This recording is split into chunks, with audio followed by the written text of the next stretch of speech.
This album has a cow on its cover.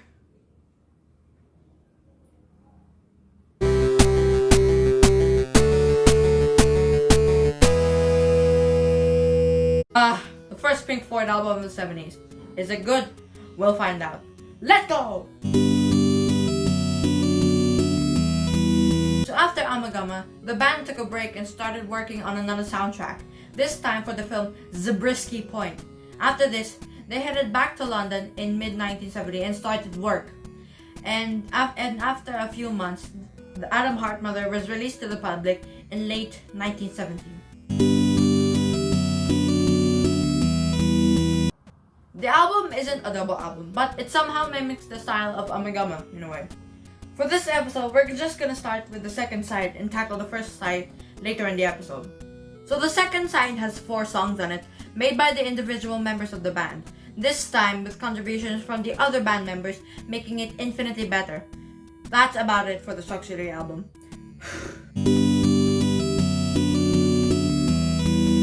The first track is by Roger, called If, and it's a really sweet ballad. This is a good show of Roger's lyrical abilities, and even though many people bash it, it's a really good song.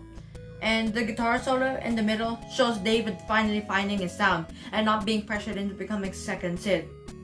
And when Wright comes in with the guitar solo, it's great. You know what? Up until this point, I haven't appreciated Wright's contribution up until this point. The organ playing here in the middle is sweet and surreal, and the flowing complements with the guitar solo, and at the end with the grand piano is amazing playing. Even though this was Roger's song, I still think that Wright might be the MVP here. I give If an 8 out of 10.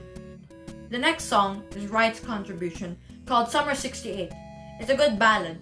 The introduction with the piano and Richard's vocals are succulent, and then the breakdown with the guitars always startles me whenever I listen to it.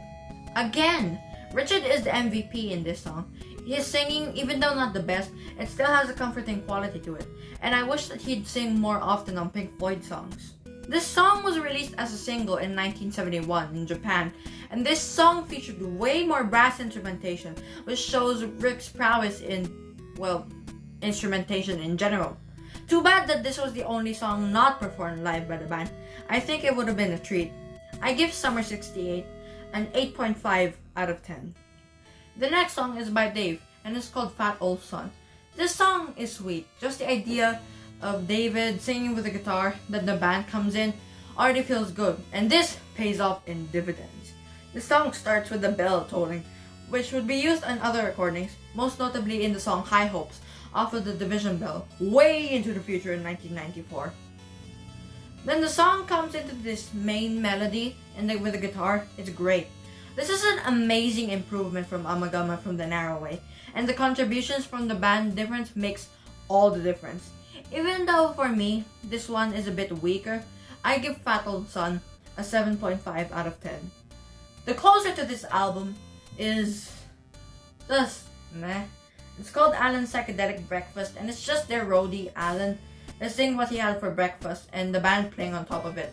It's a weird song, and it goes on for the final 12 minutes of this album. I don't like it that much, so I'll just give it a 6 out of 10. Now the first side is a bit different, because instead of just like a couple of songs, they made it into one song across the entire side. That's 20 to 30 minutes in length depending on the diameter of the vinyl. The song is called The Adam Heart Mother Suite. Try and differentiate it from the title of the album. Try to guess the name.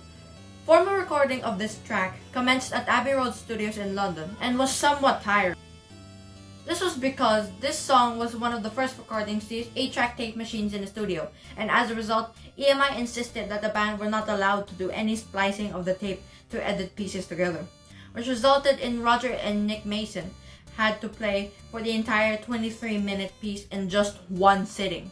The other instruments that the band played were all dubbed later. I think that might be the reason Roger and Nick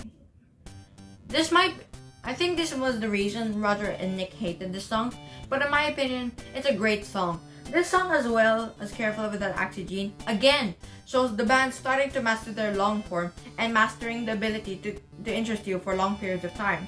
This might be one of the most underrated songs of the band because it shows them starting to master the art of working together.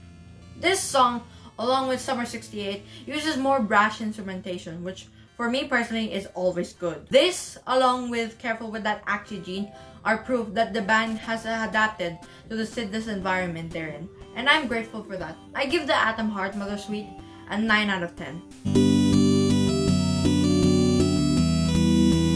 That's it! Atom Heart Mother. Time for the final rating. So I give Atom Heart Mother an 8 out of 10. This is the turning point for the band, and this foreshadows the later albums, and I like that. You know people say, Metal is great. It's the black sheep of the entire catalog. It's the best album since Piper and Saucerful. For all of you who think that, look for the Pink Floyd album with the cow on its cover, because that might be the actual thing you're looking for. Thanks for watching this video. See you in the next one with 1970.